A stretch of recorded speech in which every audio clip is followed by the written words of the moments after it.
உளுந்து வெறுக்கையில சுத்தி ஊத காத்து அடிக்கையில நான் அப்பனுக்கு கஞ்சி கொண்டு ஆத்துமேடு தாண்டி போனேன். கண்ட நல்ல நல்ல சகுனத்தில் நெஞ்சு குழி போத்து போனேன். வெக்கப்படப்பில் கவளி கத்த வலது பக்கம் கருடன் கொத்த திருவோரம் நிறக்கொட பார்க்கவும் மணிச்சத்தம் கேட்கவும் ஆனது. ஒரு பூக்காரி எதுக்க வர பசுப்பால் மாடு கடக்கிறது.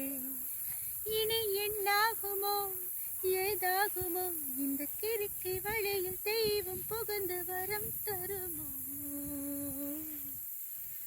உளுந்து விதைக்கையில சுத்தி ஊத காத்து அடிக்கையில நான் அப்பனுக்கு கஞ்சி கொண்டு ஆத்தமேடு தாண்டி போனேன். கண்ட நல்ல நல்ல சகுனத்தில் நெஞ்சு குழி போத்து போனேன். வா இப்போ எப்படி இருக்குன்னு பார்ப்போம்.